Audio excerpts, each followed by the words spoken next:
मैं देहरादून का निवासी हूँ और मैं यहाँ अक्सर आता जाता रहता हूँ। भगवान भोलेनाथ का भगत हूँ और मैं सब जगह जाता रहता हूँ जहाँ पे मंदिर हैं वगैरह, यहाँ पे जाता हूँ। प्रकृति के बीच में आप संगीत। जी जी जी। खलंगा टॉप में जो साल के हरे भरे पेड़ काटने की जो तैयारी कुछ दिनों पहले चल रही थी, पेयजल विभाग इसी जगह पर एक बड़ा वाटर टैंक बना रहा था। यहाँ से पानी की सप्लाई देहरादून के लोगों को की जानी थी।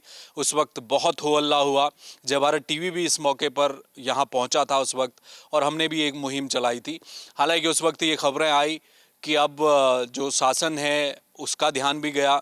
वन विभाग ने भी ये कह दिया कि हमारे पास इस तरह का कोई प्रस्ताव अभी तक पेयजल निगम से नहीं आया है। तो पेयजल विभाग ने भी अपने पैर पीछे खींच लिए थे। लेकिन इस बीच अब खबर ये आ रही है कि इस जगह पर जो तमाम साल के पेड़ हैं, ये फैसला ले लिया गया है कि पूरी तरह से वो जो प्रोजेक्ट है वो अब यहाँ से हटा दिया जाएगा, और कभी भविष्य में भी अब इस तरह की गतिविधि यहाँ पर खलंगा टॉप पर नहीं होगी। इसके लिए जिस तरह से स्थानीय लोगों ने आवाज़ उठाई और मीडिया का ध्यान भी इस तरफ गया, और जब पता चला कि करीब 1800 पेड़, साल के हरे भरे ये पेड़ काटे जाने थे, तो आप देखेंगे कि यहाँ पेड़ों में जो ये रक्षा सूत्र भी उस समय लोगों ने आकर बांध दिए थे।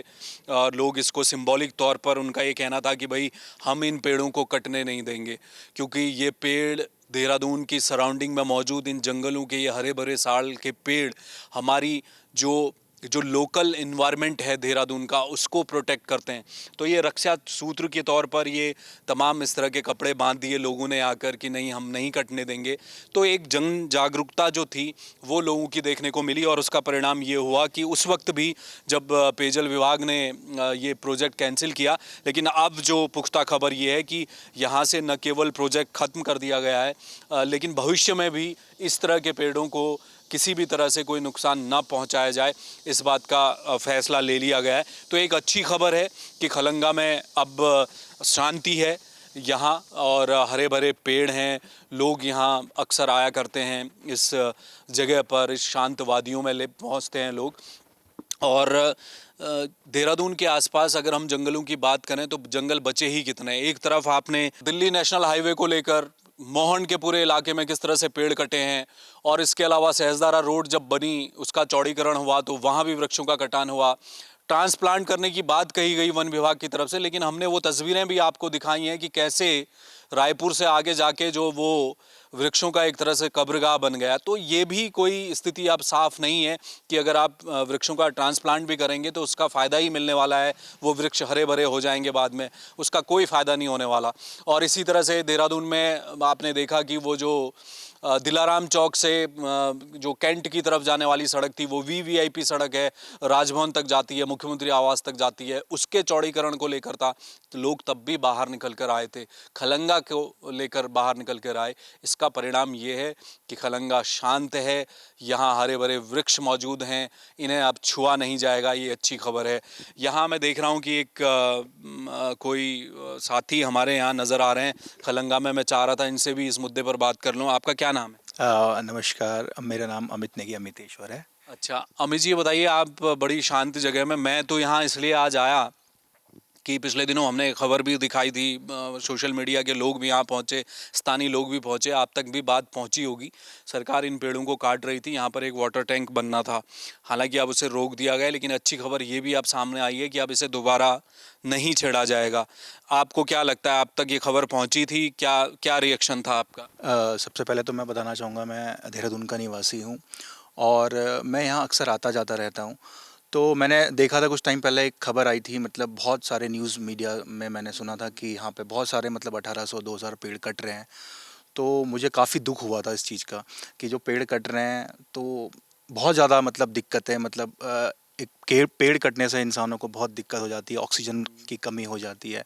तो फिर मैं आज काफ़ी टाइम बाद मैंने अभी आप खबर ही ले रहे थे, मैं बैठा था तो सुन रहा था आपकी खबर कि आप यहाँ पे पेड़ कटेंगे नहीं अब। तो ये बहुत अच्छी खुशखबरी हम लोगों के लिए, एक देहरादून के जो निवासी हैं, जितने भी यहाँ पर लोग रहते हैं, उनके लिए बहुत अच्छी खबर है कि पेड़ कटेंगे नहीं। ये बहुत अच्छी खबर है। तो आप ये गिटार विटार लेकर और माथे पर चंदन लगा के यहाँ क्या बेसिकली क्या है, मैं थोड़ा आध्यात्मिक से भी मतलब रिलेटेड, मतलब भगवान भोलेनाथ का भगत हूँ। और मैं मतलब सब जगह मतलब जाता रहता हूँ जहाँ पे मंदिर हैं वगैरह, यहाँ पे जाता हूँ। तो मेरे को मतलब मैं जब आया था यहाँ पे, तो मैंने एक पीछे एक मंदिर है यहाँ पे माता रानी का। तो मैं यहाँ पे मतलब काफ़ी सुकून लगा था मुझे बैठ के। तो मैंने कहा यहाँ पे मैं आता ही रहूँगा। और मैं मतलब जब भी मैं यहाँ पे आता हूँ तो मेरी कुछ ना कुछ मतलब कॉम्पोजिशन वगैरह चलती रहती है, मतलब अच्छा, संगीत की, संगीत गाने से वाने गाने वाने। प्रकृति के बीच में आप संगीत। जी, जी, जी, जी। प्रकृति के बीच में मतलब मेरे को क्या, एक तो सुनसान जो होता है एरिया जो होता है, वहाँ पे मतलब जैसे ये जंगल है यहाँ पे है, तो मतलब काफ़ी नेचर की जो कॉलिंग्स है, मतलब चिड़ियों की चहचहाट है, तो वो अच्छी लगती है सुनने में। तो बैठ के फिर मन को बड़ा सुकून मिलता है। चलिए चलिए, मैं आपसे बात करूंगा। देखिए, बड़ा दिलचस्प है। इस तरह से युवा यहाँ पर आते हैं और ये बता रहे हैं कि गिटार भी साथ में लेकर घूम रहे हैं, कंपोजिशन ये करते रहते हैं, और ये शांत माहौल। देखिए, जिस बात की चर्चा मैं अभी कर रहा था कि देहरादून में जो शांत इलाके हैं वो बचे ही कितने हैं। लगातार विस्तार देहरादून का होता जा रहा है।